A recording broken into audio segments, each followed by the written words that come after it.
നമസ്കാരം, ആനന്ദ് ഇന്റർനാഷണൽ ന്യൂസിലേക്ക് സ്വാഗതം. ബ്രിട്ടീഷ് പാർലമെന്റിൽ ചാൻസലർ റേച്ചൽ റീവ്സും പ്രതിപക്ഷ നേതാവ് കെമി ബഡാനോക്കും നേർക്കുനേർ പോരാടി. പ്രതിരോധം ഉയർത്താതെ ലേബർ ബാക്ക് ബെഞ്ചേഴ്സും. നാണയപ്പെരുപ്പവും കടക്കെണിയും തൊഴിലില്ലായ്മയും സർക്കാർ നയങ്ങളുടെ തിരിച്ചടിയാണെന്ന് ഭരണപക്ഷ എംപിമാരും. ബ്രിട്ടനിൽ പ്രതിവർഷം 30 ബില്യൺ പൗണ്ട് അധികമായി സമാഹരിക്കാൻ ഉദ്ദേശിച്ചിട്ടുള്ള ബജറ്റ് അവതരിപ്പിച്ച് ചാൻസലർ റേച്ചൽ റീവ്സ്. ബജറ്റ് അധ്വാനിക്കുന്ന വിഭാഗത്തെ പ്രതികൂലമായി ബാധിക്കുമെന്ന് ചാൻസലർ. വരുമാന നികുതിക്കൊപ്പം വാറ്റ്, നാഷണൽ ഇൻഷുറൻസ് എന്നിവയുടെ പരിധി ഉയർത്തി റേച്ചൽ റീവ്സിന്റെ ബജറ്റ്. യുകെയിൽ ഹമാസ് ഭീകരരുടെ ആക്രമണത്തെ അഭിനന്ദിച്ച NHS ഡോക്ടറെ സസ്പെൻഡ് ചെയ്തു. ഡോക്ടർ റഹ്മം അലാഡോൻ എന്ന 31-കാരിയെയാണ് 15 മാസത്തേക്ക് പ്രാക്ടീസ് ചെയ്യുന്നതിൽ നിന്നും ട്രിബ്യൂണൽ വിലക്കിയത്. സമൂഹ മാധ്യമങ്ങളിൽ യഹൂദ വിരുദ്ധവും തീവ്രവാദത്തെ പ്രോത്സാഹിപ്പിക്കുന്നതുമായ പോസ്റ്റുകൾ ഇട്ടതിനാണ് സസ്പെൻഷൻ. ബ്രിട്ടീഷ് സർക്കാരിന്റെ പുതിയ കുടിയേറ്റ നയങ്ങൾ വിപുലീകരിക്കുന്നു. ബ്രിട്ടനിൽ സ്ഥിരതാമസമാക്കുന്നതിനുള്ള ഇൻഡെഫിനിറ്റ് ലീവ് ടു റിമെയിൻ ലഭിക്കാൻ 20 വർഷം വരെ കാത്തിരിക്കണം. പുതിയ നിർദ്ദേശങ്ങൾ ബാധിക്കുന്നത് 26 ലക്ഷത്തോളം വിദേശികളെ. ആസ്മ രോഗികൾക്ക് ആശ്വാസമായി സ്റ്റീറോയിഡ് ഗുളിക ഒഴിവാക്കാൻ സഹായിക്കുന്ന കണ്ടെത്തലുമായി ബ്രിട്ടൻ. ലോകമെമ്പാടുമുള്ള കോടിക്കണക്കിന് ആസ്മ രോഗികൾക്ക് ആശ്വാസകരമായ കണ്ടെത്തൽ നടത്തിയത് കിങ്സ് കോളേജ് ഓഫ് ലണ്ടൻ. പഠനം നടത്തിയത് യുകെയും US ഉൾപ്പെടെ 11 രാജ്യങ്ങളിൽ നിന്നുള്ള 300ഓളം തീവ്ര ആസ്മ രോഗികളിൽ. US പ്രസിഡന്റിന്റെ ഔദ്യോഗിക വസതിയായ വൈറ്റ് ഹൌസിന് സമീപം വെടിവയ്പ്. 2 സൈനികർക്ക് പരിക്കേറ്റു. പ്രതി അഫ്ഗാൻ സ്വദേശിയെന്ന് സൂചന. വൈറ്റ് ഹൌസ് അടച്ചു. സുരക്ഷ ശക്തമാക്കി സൈന്യം. വെടിവയ്പ് ഭീകരപ്രവർത്തനമെന്ന് ഡൊണാൾഡ് ട്രംപ്. രാമക്ഷേത്രത്തെ കുറിച്ചുള്ള പാകിസ്ഥാൻ പരാമർശത്തിനെതിരെ ഇന്ത്യയുടെ നിശിത വിമർശനം. വർഗീയതയുടെ നീണ്ട ചരിത്രമുള്ള പാകിസ്ഥാന് മറ്റുള്ളവരെ ഉപദേശിക്കാൻ ധാർമ്മികാവകാശമില്ല എന്ന് ഇന്ത്യൻ വിദേശകാര്യ മന്ത്രാലയം. സ്വന്തം രാജ്യത്തെ കുറിച്ച് ചിന്തിക്കാൻ ഉപദേശിച്ച് രൺധീർ ജയ്സ്വാൾ. ചൈനയുടെ കയറ്റുമതി നിയന്ത്രണം മറികടക്കാൻ ഇന്ത്യ. റെയർ എർത്ത് മൂലകങ്ങളുടെ നിർമ്മാണം വർദ്ധിപ്പിക്കാൻ ഇന്ത്യ പ്രത്യേക ഖനന പദ്ധതി ആവിഷ്കരിക്കും. സിൻഡേഡ് റെയർ എർത്ത് പെർമനന്റ് മാഗ്നറ്റുകളുടെ ഉൽപാദനം വർദ്ധിപ്പിക്കാൻ കേന്ദ്രമന്ത്രിസഭയുടെ അംഗീകാരം. ശബരിമലയിലെ കാര്യങ്ങൾ താൻ ഒറ്റയ്ക്ക് തീരുമാനിച്ചതല്ല എന്ന് പത്മകുമാർ. മന്ത്രിക്കും ഭരണസമിതിക്കും ഉദ്യോഗസ്ഥർക്കും ഉണ്ണികൃഷ്ണൻ പോറ്റിയെ അറിയാമായിരുന്നുവെന്നും മുൻ ദേവസ്വം പ്രസിഡന്റ്. കൂട്ടായ തീരുമാനങ്ങളാണ് ശബരിമല വിഷയത്തിൽ എടുത്തതെന്നും പത്മകുമാർ. തന്ത്രിക്കെതിരെയും മൊഴി. വാർത്തകൾ വിശദമായി. കൊണ്ടും കൊടുത്തും മുന്നേറിയ 2 വനിതകൾ. ഇന്നലെ ബ്രിട്ടീഷ് പാർലമെന്റിൽ ചാൻസലർ റേച്ചൽ റീവ്സ് ആത്മവിശ്വാസം കയ്യിലെടുത്ത പുഞ്ചിരിയുമായി 1 മണിക്കൂറിലേറെ നീണ്ട വായന കൊണ്ട് ബജറ്റ് അവതരണം പൂർത്തിയാക്കിയത് വിജയിയുടെ മുഖഭാവത്തോടെയായിരുന്നു. എന്നാൽ അടുത്ത 20 മിനിറ്റിൽ മൂർച്ചയേറിയ വാക്കുകളെ ആയുധമാക്കിയ പ്രതിപക്ഷ നേതാവ് കെമി ബഡാനോക്കിന്റെ കത്തിക്കയറിയ പ്രസംഗത്തിൽ ആക്ഷേപ വാക്കുകളുടെ അവിശ്വസനീയതയിൽ ചുവന്നു തൊടുത്ത മുഖത്തോടെ ഒരക്ഷരം ഉരിയാടാനാകാത്ത വിധം നിശബ്ദയായി പോയ ചാൻസലറെയാണ് ബ്രിട്ടീഷ് ജനത TV സ്ക്രീനുകളിൽ കണ്ടുകൊണ്ടിരുന്നത്. സാധാരണ അത്തരം ഒരു കടന്നാക്രമണം ഉണ്ടാകുമ്പോൾ ചാൻസലറെ സംരക്ഷിക്കാൻ ബാധ്യസ്ഥരായ ലേബർ ബാക്ക് ബെഞ്ചേഴ്സ് എന്ന ബഹളക്കാർക്ക് പോലും കാര്യമായ പ്രതിരോധം ഉയർത്തിയില്ല എന്നതും ശ്രദ്ധേയമായി. ഉയരുന്ന നാണയപ്പെരുപ്പം, കടക്കെണി, തൊഴിലില്ലായ്മ എന്നിവയൊക്കെ സർക്കാർ നയങ്ങളുടെ തിരിച്ചടിയാണെന്ന പൊതുവികാരം അതേവിധം എംപിമാർക്കിടയിലും ശക്തമാണ് എന്ന സൂചനയാണ് ബജറ്റ് അവതരണ വേളയിൽ ഉടനീളം കാണാനായത്. ബജറ്റ് അവതരണത്തിന് മുന്നോടിയായി കൊടും തണുപ്പിനെ അവഗണിച്ചും പാർലമെന്റിന് മുന്നിലെത്തിയ 100 കണക്കിന് കർഷകരാണ് മാധ്യമ ശ്രദ്ധ പിടിച്ചുപറ്റിയത്. വിസിലടിച്ചും കൂക്കി വിളിച്ചും മൗത്ത് ഓർഗൻ വായിച്ചുമൊക്കെ ശബ്ദ കോലാഹലം സൃഷ്ടിച്ച അവർക്ക് പ്രധാനമന്ത്രി വസതിയിൽ നിന്നും ഇറങ്ങുമ്പോൾ ചാനൽ പ്രതിനിധികൾക്ക് ശബ്ദ സന്ദേശം നൽകാൻ പോലും സാധിക്കാത്ത വിധം ബഹളം സൃഷ്ടിച്ചാണ് ബജറ്റിന് തൊട്ടുമുൻപുള്ളത്തെ സമയം കൈകാര്യം ചെയ്തത്. ഇൻഹെറിറ്റൻസ് ടാക്സിൽ സർക്കാർ ബ്രിട്ടീഷ് കർഷക ജനതയെ കൊള്ളയടിക്കുന്നു എന്ന പരാതിക്ക് പരിഹാരം തേടിയാണ് കർഷകർ തുടർ സമരവേദിയായി ബജറ്റ് ദിനത്തെ തിരഞ്ഞെടുത്തത്. മുഴുവൻ ചാനലുകളും പാർലമെന്റിനെ ശ്രദ്ധിക്കുന്ന ദിവസം പുറത്തു ശ്രദ്ധ പിടിച്ചുപറ്റാൻ കിട്ടിയ അവസരം കർഷകർ നന്നായി ഉപയോഗപ്പെടുത്തുകയായിരുന്നു എന്ന് വ്യക്തം. ബജറ്റ് അവതരിപ്പിക്കുന്നതിന് മുൻപേ സ്വന്തം പാർട്ടിയിലെ ബാക്ക് ബെഞ്ചേഴ്സ് പോലും പിന്തുണ നൽകിയേക്കില്ല എന്ന ആശങ്കയിൽ അവരുടെ സഹായത്തിന് അഭ്യർത്ഥന നടത്തുന്ന ചാൻസലറെയാണ് ചൊവ്വാഴ്ച ബ്രിട്ടൻ കണ്ടത്. എന്നാൽ ഇന്നലെ ഉച്ചയ്ക്ക് 12:30 പാർലമെന്റിലെത്തിയ റേച്ചൽ റീവ്സ് സദാ പുഞ്ചിരിയോടെ അതിലേറെ ആത്മവിശ്വാസത്തോടെ ബജറ്റ് വായന പൂർത്തിയാക്കുന്നതാണ് കാണാനായത്. റീവ്സിനു വേണ്ടി പാർട്ടിയിൽ ശക്തമായ ലോബിയിങ് നടന്നിരുന്നുവെന്ന് ഉറപ്പാക്കുന്നതായിരുന്നു അവരുടെ മുഖത്ത് വിരിഞ്ഞ കൂസലില്ലായ്മ. സർക്കാർ എതിർപ്പ് നേരിട്ട നികുതി വർധന പോലെയുള്ള കാര്യങ്ങൾ ആദ്യമേ വായിച്ചു തീർത്ത റീവ്സ് ആശ്വാസ നടപടികൾ കൂട്ടമായി പ്രഖ്യാപിക്കുന്നിടത്താണ് ബജറ്റ് വായന അവസാനിച്ചത്. ഗ്യാസ് വൈദ്യുതി നിരക്കിൽ നാമമാത്ര കിഴിവും അടിക്കടിയുള്ള പെട്രോൾ ഡീസൽ നിരക്ക് വർധന ഒഴിവാക്കി പ്രതിവർഷം 40 പൗണ്ട് ലാഭിക്കാനാകും തുടങ്ങിയ പൊടിക്കൈകൾ മാത്രമാണ് റീവ്സിന്റെ ബജറ്റിൽ ആശ്വാസമായി ഉണ്ടായിരുന്നത്. അതിനാകട്ടെ ഭരണപക്ഷത്തു നിന്ന് പോലും അത്യാവേശം കാട്ടിയുള്ള പിന്തുണ ഉണ്ടായതുമില്ല. മറ്റൊരു കനത്ത നികുതി വേട്ടയുമായി ചാൻസലർ റേച്ചൽ റീവ്സ്. ബ്രിട്ടനുമേൽ സാമ്പത്തിക സമ്മർദ്ദം കൂട്ടിയപ്പോൾ മറുഭാഗത്ത് ആനുകൂല്യങ്ങൾക്കായി കൂടുതൽ പണം മാറ്റിവെക്കാനും മറന്നില്ല. എന്നാൽ തന്റെ ബജറ്റ് പാക്കേജുകൾ എംപിമാർക്ക് മുന്നിൽ അവതരിപ്പിക്കുന്നതിന് മുൻപായി അബദ്ധത്തിൽ ഓൺലൈനിലെത്തിയത് ചാൻസലറെ വിഷമവൃത്തത്തിലാക്കുകയും ചെയ്തു. 2030-31 ആകുമ്പോഴേക്കും പ്രതിവർഷം 30 ബില്യൺ പൗണ്ട് അധികമായി സമാഹരിക്കാൻ ഉദ്ദേശിച്ചുള്ള ബജറ്റിൽ പറയുന്നത് വരുമാന നികുതി ബാധകമാകുന്ന വരുമാന പരിധി വർദ്ധിപ്പിക്കാതെ 3 വർഷം കൂടി മാറ്റമില്ലാതെ തുടരുമെന്നാണ്. ഇതുവഴി 12.7 ബില്യൺ പൗണ്ട് അധികമായി സമാഹരിക്കാൻ കഴിയുമെന്നാണ് കണക്കാക്കുന്നത്. ആ സമയമാകുമ്പോഴേക്കും ബ്രിട്ടനിലെ മൊത്തം അധ്വാനിക്കുന്ന വർഗത്തിൽ 25% പേരെങ്കിലും ഉയർന്ന നിരക്കിലുള്ള വരുമാന നികുതി നൽകുന്നവരായി മാറും.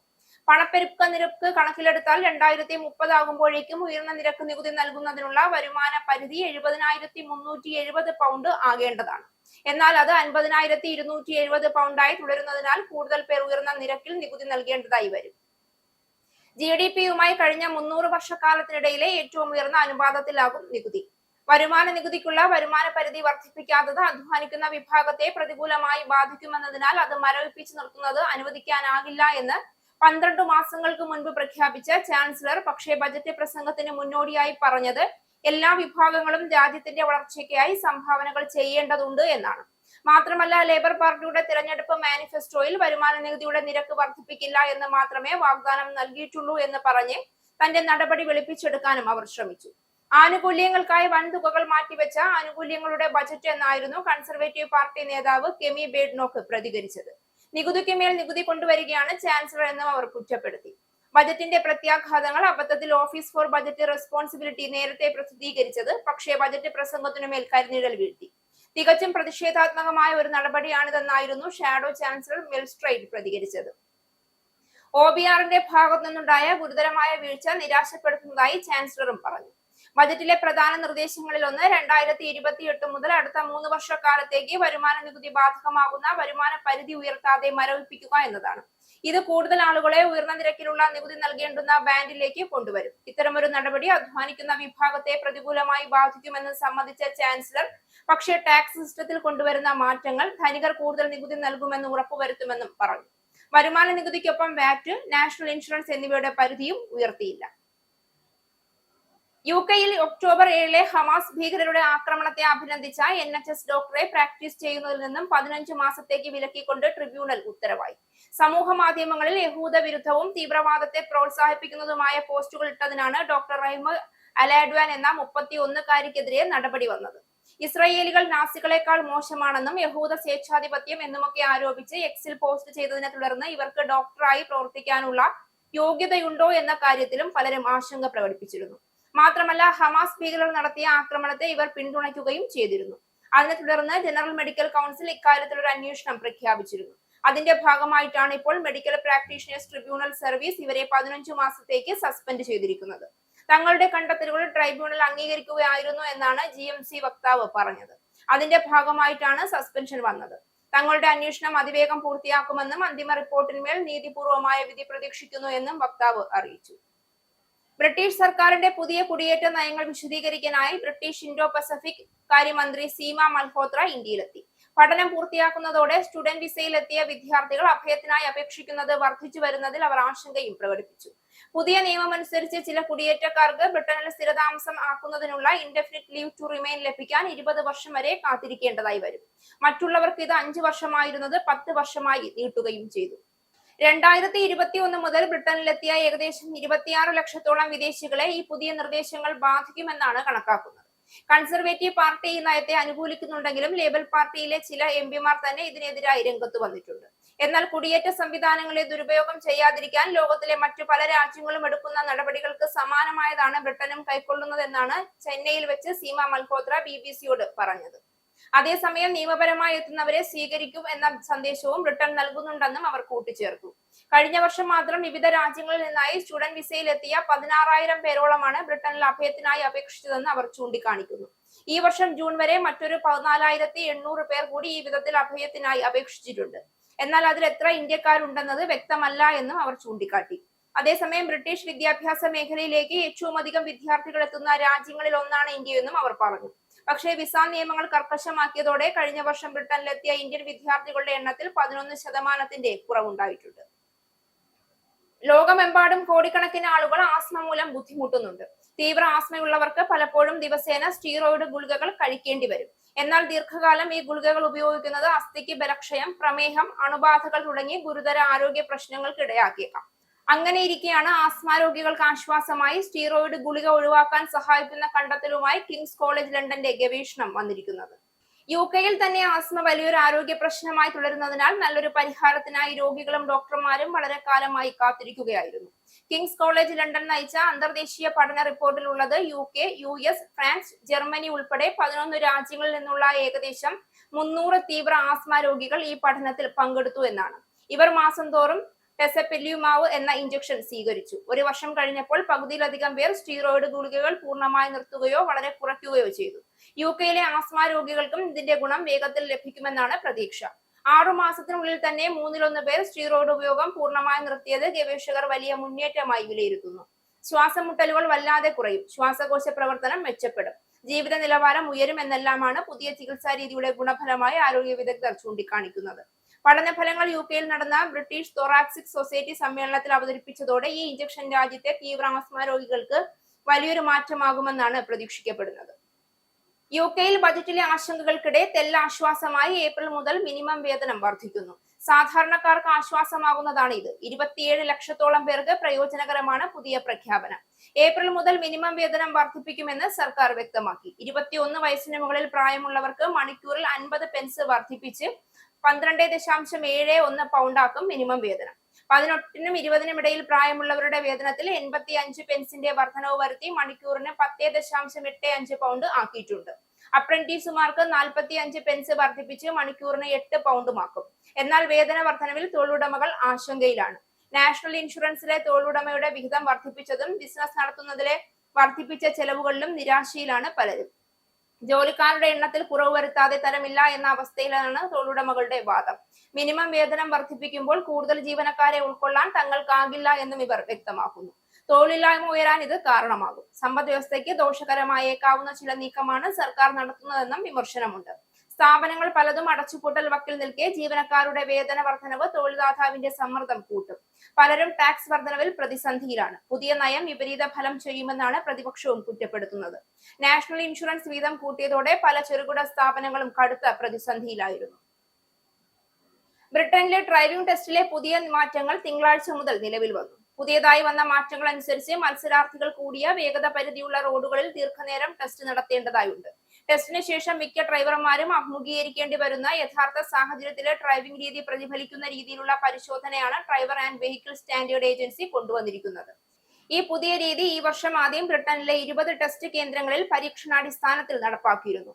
പുതിയതായി ലൈസൻസ് നേടുന്ന 17-നും 24-നും ഇടയിൽ പ്രായമുള്ളവരായിരുന്നു 2029-നും 2023-നും ഇടയിൽ നടന്ന അപകടങ്ങളിൽ മരണപ്പെടുകയോ ഗുരുതരമായി പരിക്കേൽക്കുകയോ ചെയ്തവരിൽ 48%. ഈ കണ്ടെത്തലിന്റെ അടിസ്ഥാനത്തിൽ റോഡുകളിൽ കൂടുതൽ സുരക്ഷ ഉറപ്പാക്കുന്നതിനായിട്ടാണ് ഇപ്പോൾ ഡ്രൈവിംഗ് ടെസ്റ്റിൽ മാറ്റങ്ങൾ കൊണ്ടുവന്നിരിക്കുന്നത്. അതുപോലെ ടെസ്റ്റിൽ പങ്കെടുക്കുന്നവർക്കുള്ള സ്റ്റോപ്പുകളുടെ എണ്ണം 4-ൽ നിന്നും 3 കുറച്ചിട്ടുണ്ട്. അതുപോലെ എമർജൻസി സ്റ്റോപ്പുകളുടെ ആവൃത്തി 3 ടെസ്റ്റുകളിൽ 1 എന്നതിൽ നിന്നും 7-ൽ 1 കുറച്ചിട്ടുണ്ട്. അതുപോലെ ഇൻഡിപെൻഡന്റ് ഡ്രൈവിംഗ് ദൈർഘ്യം വർദ്ധിപ്പിക്കാൻ എക്സാമിനർമാർക്ക് അധികാരവും നൽകുന്നുണ്ട്. US പ്രസിഡന്റിന്റെ ഔദ്യോഗിക വസതിയായ വൈറ്റ് ഹൌസിന് സമീപമുണ്ടായ വെടിവയ്പിൽ 2 സൈനികർക്ക് പരിക്കേറ്റു. നാഷണൽ ഗാർഡ്സ് അംഗങ്ങളായ ഇരുവരും പശ്ചിമ വിർജീനിയ സ്വദേശികളാണ്. അക്രമിയെന്ന് സംശയിക്കുന്നയാളെ കസ്റ്റഡിയിലെടുത്തതായി പോലീസ് അറിയിച്ചു. ഇയാൾക്കും പരിക്കുണ്ട്. പ്രതി അഫ്ഗാൻ സ്വദേശിയാണെന്ന തരത്തിൽ റിപ്പോർട്ടുകൾ പുറത്തുവരുന്നുണ്ട്. ഇന്ത്യൻ സമയം പുലർച്ചെ 1 മണിയോടെയായിരുന്നു സംഭവം. വെടിവയ്പ്പിനെ തുടർന്ന് വൈറ്റ് ഹൌസ് അടയ്ക്കുകയും പ്രദേശത്ത് സുരക്ഷ ശക്തമാക്കുകയും ചെയ്തു. വെടിവയ്പ് നടക്കുമ്പോൾ പ്രസിഡന്റ് ഡൊണാൾഡ് ട്രംപ് ഫ്ലോറിഡയിൽ അദ്ദേഹത്തിന്റെ വെസ്റ്റ് പാം ബീച്ച് ഗോൾഫ് ക്ലബ്ബിലായിരുന്നു. നാഷണൽ ഗാർഡ് സൈനികർക്കു നേരെ നടന്ന വെടിവയ്പ് പശ്ചിമ വിർജീനിയ ഗവർണർ പാട്രിക് മോറിസി സ്ഥിരീകരിച്ചു. വൈറ്റ് ഹൌസിന് സമീപമുണ്ടായ വെടിവയ്പിൽ 2 സൈനികർ കൊല്ലപ്പെട്ട സംഭവം ഭീകരപ്രവർത്തനമെന്ന് വിശേഷിപ്പിച്ച് US പ്രസിഡന്റ് ഡൊണാൾഡ് ട്രംപ്. അക്രമിയെ മൃഗമെന്ന് വിശേഷിപ്പിച്ച ട്രംപ് അയാൾ വലിയ വില നൽകേണ്ടി വരുമെന്നും പറഞ്ഞു. അക്രമി അഫ്ഗാൻ സ്വദേശിയാണെന്നും 2021-ലാണ് US-ലെത്തിയതെന്നും ട്രംപ് പറഞ്ഞു. ഇതൊരു ഹീനമായ ആക്രമണവും വെറുപ്പും ഭീകരതയും ഉളവാക്കുന്ന പ്രവൃത്തിയുമാണ്. രാജ്യത്തിനെതിരെയും മനുഷ്യരാശിക്കെതിരെയുമുള്ള കുറ്റകൃത്യമാണ് ഇത് എന്ന് ട്രംപ് പറഞ്ഞു. 500 നാഷണൽ ഗാർഡുകളെ സംഭവ സ്ഥലത്ത് അധികമായി വിന്യസിച്ചു. പരിക്കേറ്റ ആശുപത്രിയിലുള്ള 2 നാഷണൽ ഗാർഡുകളുടെ നില ഗുരുതരമാണ്. അക്രമിക്കും വെടിവയ്പിൽ പരിക്കേറ്റു. ഇയാളുടെ നില ഗുരുതരമല്ല. അക്രമി പെട്ടെന്ന് വെടിവെക്കുകയായിരുന്നുവെന്ന് അധികൃതർ പറയുന്നു. ഇയാളുടെ പശ്ചാത്തലം പരിശോധിക്കുകയാണ്. ഇന്ത്യൻ സമയം പുലർച്ചെ 1 മണിയോടെയായിരുന്നു സംഭവം. വെടിവയ്പ് നടക്കുമ്പോൾ പ്രസിഡന്റ് ഡൊണാൾഡ് ട്രംപ് ഫ്ലോറിഡയിൽ അദ്ദേഹത്തിന്റെ വെസ്റ്റ് പാം ബീച്ച് ഗോൾഫ് ക്ലബിലായിരുന്നു. വെടിവയ്പ്പിന് പിന്നാലെ വൈറ്റ് ഹൌസിൽ ലോക്ക്ഡൌൺ ഏർപ്പെടുത്തി. യുക്രൈനിൽ യുദ്ധം അവസാനിപ്പിക്കാൻ ട്രംപ് മുന്നോട്ട് വെച്ച പദ്ധതിയിൽ അഭിപ്രായ ഐക്യമുണ്ടാക്കാനുള്ള ശ്രമങ്ങളുടെ ഭാഗമായി US പ്രസിഡന്റ് ഡൊണാൾഡ് ട്രംപിന്റെ പ്രതിനിധി സ്റ്റീവ് വിറ്റ്കോഫ് അടുത്തയാഴ്ച മോസ്കോ സന്ദർശിക്കും.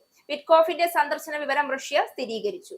സമാധാന പദ്ധതിയിലെ വ്യവസ്ഥകൾ ഔദ്യോഗികമായി ഇതേവരെ ലഭിച്ചിട്ടില്ല എന്നും എന്നാൽ പിൻവാതിലിലൂടെ പകർപ്പ് ലഭിച്ചെന്നും റഷ്യൻ പ്രസിഡന്റ് വ്ളാഡിമിർ പുടിന്റെ വിദേശകാര്യ ഉപദേഷ്ടാവ് യൂറി യുഷകോവ് വ്യക്തമാക്കി. ഫോണിലൂടെയും മറ്റും സംസാരിക്കുന്നുണ്ടെങ്കിലും ഒരു മേശയ്ക്ക് ചുറ്റുമിരുന്ന് ഓരോ വ്യവസ്ഥകളായി ഇതേവരെ ചർച്ച നടത്തിയിട്ടില്ല എന്ന് യൂറി യുഷകോവ് പറഞ്ഞു. US ആർമി സെക്രട്ടറി ഡാൻഡ്രിസ് ടൊക്കോൾ അടുത്ത ദിവസം യുക്രൈൻ സന്ദർശിക്കുന്നുണ്ടെന്ന് ട്രംപ് അറിയിച്ചു. എന്നാൽ ഇത് സംബന്ധിച്ച് യുക്രൈൻ സ്ഥിരീകരണം നൽകിയിട്ടില്ല. US, യുക്രൈൻ, റഷ്യ എന്നീ രാജ്യങ്ങളുടെ ഉദ്യോഗസ്ഥർ അബുദാബിയിലും US യുക്രൈൻ ഉദ്യോഗസ്ഥർ ജനീവയിലും കഴിഞ്ഞ ദിവസം ചർച്ച നടത്തിയിരുന്നു. US തയ്യാറാക്കിയ സമാധാന പദ്ധതി റഷ്യയ്ക്ക് അനുകൂലമാണെന്ന് റിപ്പോർട്ടുകൾ ഉണ്ടായിരുന്നു. ജനീവയിൽ US യുക്രൈൻ ഉദ്യോഗസ്ഥർ നടത്തിയ ചർച്ചകൾക്കു പിന്നാലെ പദ്ധതി നടപ്പാക്കാനാവുന്നതാണെന്നും എന്നാൽ ഏതാനും പ്രധാന വ്യവസ്ഥകളിൽ തീരുമാനമുണ്ടാകാനുണ്ട് എന്നും യുക്രൈൻ പ്രസിഡന്റ് വോളോഡിമിർ സെലൻസ്കി വ്യക്തമാക്കിയിരുന്നു. ഡൊണാൾഡ് ട്രംപുമായി അടുത്ത ദിവസം സെലൻസ്കി കൂടിക്കാഴ്ച നടത്തുമെന്നും റിപ്പോർട്ടുകളുണ്ട്. ഇനി പൗണ്ട്, യൂറോ, ഡോളർ, രൂപ ഇന്നത്തെ വിനിമയ നിരക്ക്. ഒരു പൗണ്ട് 118.28 ഇന്ത്യൻ രൂപ, ഒരു പൗണ്ട് 1.14 യൂറോ, ഒരു US ഡോളർ 89.23 ഇന്ത്യൻ രൂപ, ഒരു യൂറോ 103.51 ഇന്ത്യൻ രൂപ, ഒരു പൗണ്ട് 1.33 US ഡോളർ, ഒരു കനേഡിയൻ ഡോളർ 63.58 ഇന്ത്യൻ രൂപ. ഇനി ഒരു ഇടവേളയ്ക്ക് ശേഷം national news. Book your Indigo flight tickets easily and safely with Anand Travel. Call UK number 020-8548-4897. Indian cell number 918921120509 or please mail to info@anandtravel.com. Have a happy journey. നമസ്കാരം, national ന്യൂസിലേക്ക് സ്വാഗതം. Perambur railway സ്റ്റേഷനിൽ ticket പരിശോധന നടത്തുകയായിരുന്ന മലയാളി വനിത TTE ആക്രമിച്ച അസം സ്വദേശിയെ arrest ചെയ്തു.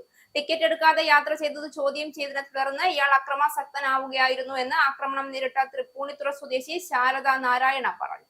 ശാരദയെ തള്ളിയിട്ട ഇയാൾ മുഖത്ത് മാന്തുകയും വസ്ത്രം കീറുകയും ചെയ്തു. ഒപ്പമുണ്ടായിരുന്ന മറ്റ് 2 TTEമാർ ശാരദയുടെ രക്ഷയ്ക്കെത്തിയതോടെ അവരെയും ആക്രമിച്ചു. സ്റ്റേഷനിൽ ഉണ്ടായിരുന്ന യാത്രക്കാരും ഓട്ടോറിക്ഷ ഡ്രൈവർമാരും ചേർന്നാണ് അക്രമിയെ കീഴ്പ്പെടുത്തിയത്. ഇയാളെ പിന്നീട് പെരമ്പൂർ ഗവൺമെന്റ് റെയിൽവേ പോലീസിന് കൈമാറി.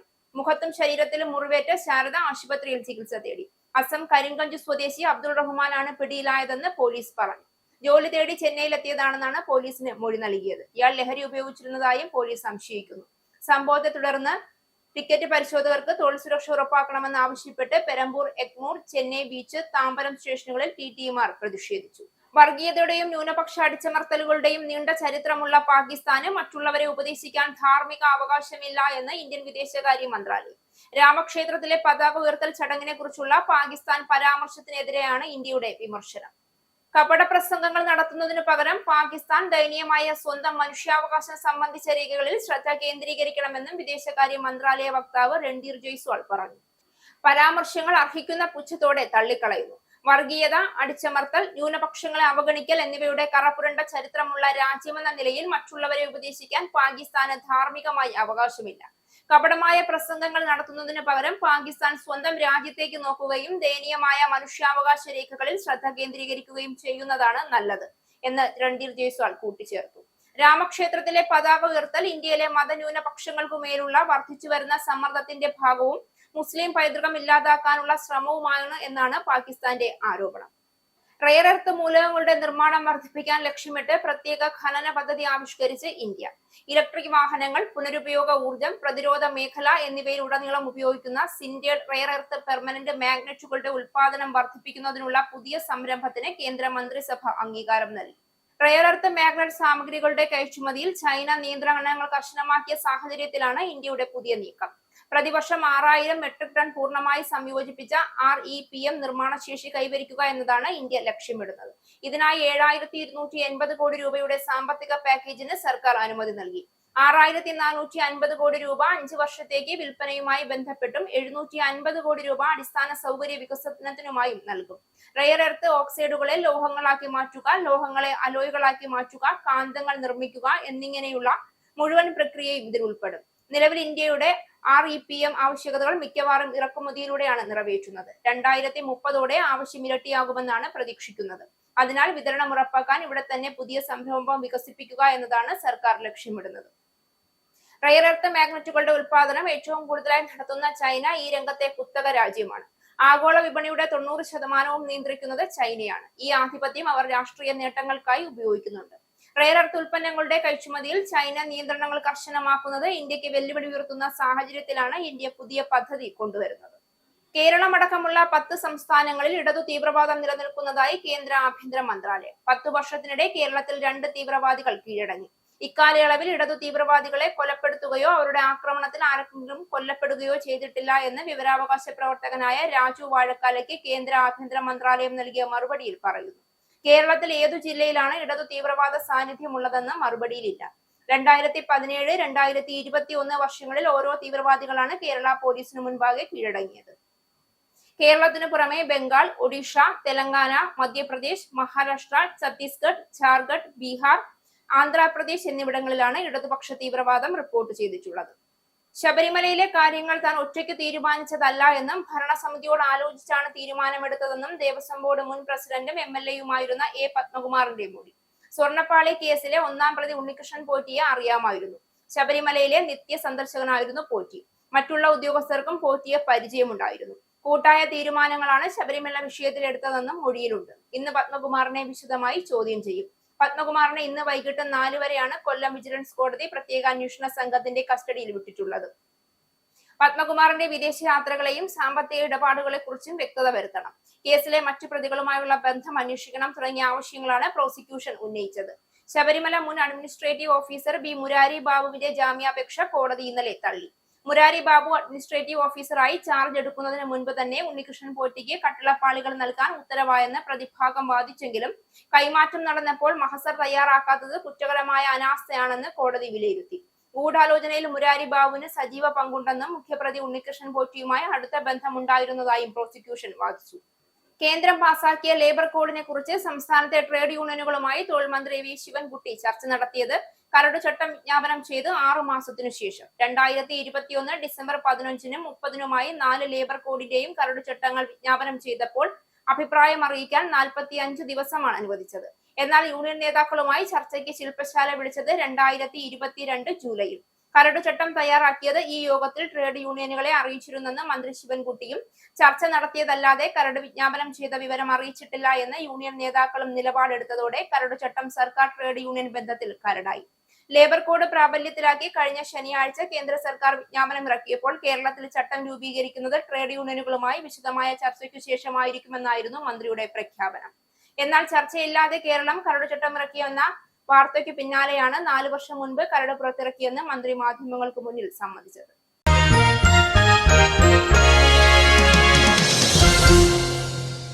ഫിഫയെ വെല്ലുവിളിച്ച് ബദൽ ലോകകപ്പ് ടൂർണമെന്റ് നടത്താൻ റഷ്യ ഒരുങ്ങുന്നതായി റിപ്പോർട്ട്. 2026-ൽ USA, മെക്സിക്കോ, കാനഡ എന്നിവിടങ്ങളിലായി നടക്കുന്ന ഫിഫ ഫുട്ബോൾ ലോകകപ്പിനൊപ്പം സമാന്തര ലോകകപ്പ് നടത്താൻ റഷ്യയ്ക്ക് പദ്ധതിയുണ്ട് എന്നാണ് അഭ്യൂഹം. യുക്രൈനിലെ സൈനിക നടപടിയെ തുടർന്ന് 2022 ഫെബ്രുവരി മുതൽ റഷ്യയ്ക്ക് ഫിഫയുടെയും യുവേഫയുടെയും എല്ലാ മത്സരങ്ങളിലും വിലക്കുണ്ട്. കഴിഞ്ഞ 3 വർഷത്തിലേറെയായി യുവേഫയ്ക്ക് പുറത്തുള്ള ടീമുകളുമായി സൗഹൃദ മത്സരങ്ങൾ മാത്രമാണ് റഷ്യ കളിക്കുന്നത്. 2018-ൽ സ്വന്തം നാട്ടിൽ നടന്ന ലോകകപ്പിലാണ് റഷ്യ അവസാനമായി ഒരു ഫിഫ ടൂർണമെന്റിൽ പങ്കെടുത്തത്. ഇതിനെ തുടർന്നാണ് കടുത്ത നീക്കത്തിന് റഷ്യ ഒരുങ്ങുന്നത്. 2026-ലെ ലോകകപ്പ് നടക്കുന്ന അതേ സമയത്ത് റഷ്യയിൽ ഒരു സമാന്തര രാജ്യാന്തര ടൂർണമെന്റ് സംഘടിപ്പിക്കുകയാണ് ലക്ഷ്യം. ഫിഫ ലോകകപ്പിന് യോഗ്യത നേടാനാകാത്ത ടീമുകളെ ആയിരിക്കും പങ്കെടുക്കുക. Nigeria, Cameroon, China, Greece, Serbia, Chile, Peru, Venezuela തുടങ്ങിയ രാജ്യങ്ങളെ റഷ്യ ക്ഷണിച്ചേക്കുമെന്നാണ് സൂചന. പ്രധാന വാർത്തകൾ ഒരിക്കൽ കൂടി. ബ്രിട്ടീഷ് പാർലമെന്റിൽ ചാൻസലർ റേച്ചൽ റീവ്സും പ്രതിപക്ഷ നേതാവ് കെമി ബഡാനോക്കും നേർക്കുനേർ പോരാടി. പ്രതിരോധം ഉയർത്താതെ ലേബർ ബാക്ക് ബെഞ്ചേഴ്സും. നാണയപ്പെരുപ്പവും കടക്കെണിയും തൊഴിലില്ലായ്മയും സർക്കാർ നയങ്ങളുടെ തിരിച്ചടിയാണെന്ന് ഭരണപക്ഷ എംപിമാരും. ബ്രിട്ടനിൽ പ്രതിവർഷം 30 ബില്യൺ പൗണ്ട് അധികമായി സമാഹരിക്കാൻ ഉദ്ദേശിച്ചിട്ടുള്ള ബജറ്റ് അവതരിപ്പിച്ച് ചാൻസലർ റേച്ചൽ റീവ്സ്. ബജറ്റ് അധ്വാനിക്കുന്ന വിഭാഗത്തെ പ്രതികൂലമായി ബാധിക്കുമെന്ന് ചാൻസലർ. വരുമാന നികുതിക്കൊപ്പം വാറ്റ്, നാഷണൽ ഇൻഷുറൻസ് എന്നിവയുടെ പരിധി ഉയർത്തി റേച്ചൽ റീവ്സിന്റെ ബജറ്റ്. UK-യിൽ ഹമാസ് ഭീകരരുടെ ആക്രമണത്തെ അഭിനന്ദിച്ച NHS ഡോക്ടറെ സസ്പെൻഡ് ചെയ്തു. ഡോക്ടർ റഹ്മം അലാഡോൻ എന്ന 31-കാരിയെയാണ് 15 മാസത്തേക്ക് പ്രാക്ടീസ് ചെയ്യുന്നതിൽ നിന്നും ട്രിബ്യൂണൽ വിലക്കിയത്. സമൂഹ മാധ്യമങ്ങളിൽ യഹൂദ വിരുദ്ധവും തീവ്രവാദത്തെ പ്രോത്സാഹിപ്പിക്കുന്നതുമായ പോസ്റ്റുകൾ ഇട്ടതിനാണ് സസ്പെൻഷൻ. ബ്രിട്ടീഷ് സർക്കാരിന്റെ പുതിയ കുടിയേറ്റ നയങ്ങൾ വിപുലീകരിക്കുന്നു. ബ്രിട്ടനിൽ സ്ഥിരതാമസമാക്കുന്നതിനുള്ള ഇൻഡെഫിനിറ്റ് ലീവ് ടു റിമെയിൻ ലഭിക്കാൻ 20 വർഷം വരെ കാത്തിരിക്കണം. പുതിയ നിർദ്ദേശങ്ങൾ ബാധിക്കുന്നത് 26 ലക്ഷത്തോളം വിദേശികളെ. ആസ്മ രോഗികൾക്ക് ആശ്വാസമായി സ്റ്റീറോയിഡ് ഗുളിക ഒഴിവാക്കാൻ സഹായിക്കുന്ന കണ്ടെത്തലുമായി ബ്രിട്ടൻ. ലോകമെമ്പാടുമുള്ള കോടിക്കണക്കിന് ആസ്മ രോഗികൾക്ക് ആശ്വാസകരമായ കണ്ടെത്തൽ നടത്തിയത് കിങ്സ് കോളേജ് ഓഫ് ലണ്ടൻ. പഠനം നടത്തിയത് UK-യും US-ഉം ഉൾപ്പെടെ 11 രാജ്യങ്ങളിൽ നിന്നുള്ള 300ഓളം തീവ്ര ആസ്മ രോഗികളിൽ. US പ്രസിഡന്റിന്റെ ഔദ്യോഗിക വസതിയായ വൈറ്റ് ഹൌസിന് സമീപം വെടിവയ്പ്. 2 സൈനികർക്ക് പരിക്കേറ്റു. പ്രതി അഫ്ഗാൻ സ്വദേശിയെന്ന് സൂചന. വൈറ്റ് ഹൌസ് അടച്ചു. സുരക്ഷ ശക്തമാക്കി സൈന്യം. വെടിവയ്പ് ഭീകരപ്രവർത്തനമെന്ന് ഡൊണാൾഡ് ട്രംപ്. രാമക്ഷേത്രത്തെക്കുറിച്ചുള്ള പാകിസ്ഥാൻ പരാമർശത്തിനെതിരെ ഇന്ത്യയുടെ നിശിത വിമർശനം. വർഗീയതയുടെ നീണ്ട ചരിത്രമുള്ള പാകിസ്ഥാന് മറ്റുള്ളവരെ ഉപദേശിക്കാൻ ധാർമ്മികാവകാശമില്ല എന്ന് ഇന്ത്യൻ വിദേശകാര്യ മന്ത്രാലയം. സ്വന്തം രാജ്യത്തെക്കുറിച്ച് ചിന്തിക്കാൻ ഉപദേശിച്ച് രൺധീർ ജയ്സ്വാൾ. ചൈനയുടെ കയറ്റുമതി നിയന്ത്രണം മറികടക്കാൻ ഇന്ത്യ. റെയർ എർത്ത് മൂലകങ്ങളുടെ നിർമ്മാണം വർദ്ധിപ്പിക്കാൻ ഇന്ത്യ പ്രത്യേക ഖനന പദ്ധതി ആവിഷ്കരിക്കും. സിൻഡേഡ് റെയർ എർത്ത് പെർമനന്റ് മാഗ്നറ്റുകളുടെ ഉൽപാദനം വർദ്ധിപ്പിക്കാൻ കേന്ദ്രമന്ത്രിസഭയുടെ അംഗീകാരം. ശബരിമലയിലെ കാര്യങ്ങൾ താൻ ഒറ്റയ്ക്ക് തീരുമാനിച്ചതല്ല എന്ന് A. പത്മകുമാർ. മന്ത്രിക്കും ഭരണസമിതിക്കും ഉദ്യോഗസ്ഥർക്കും ഉണ്ണികൃഷ്ണൻ പോറ്റിയെ അറിയാമായിരുന്നുവെന്നും മുൻ ദേവസ്വം പ്രസിഡന്റ്.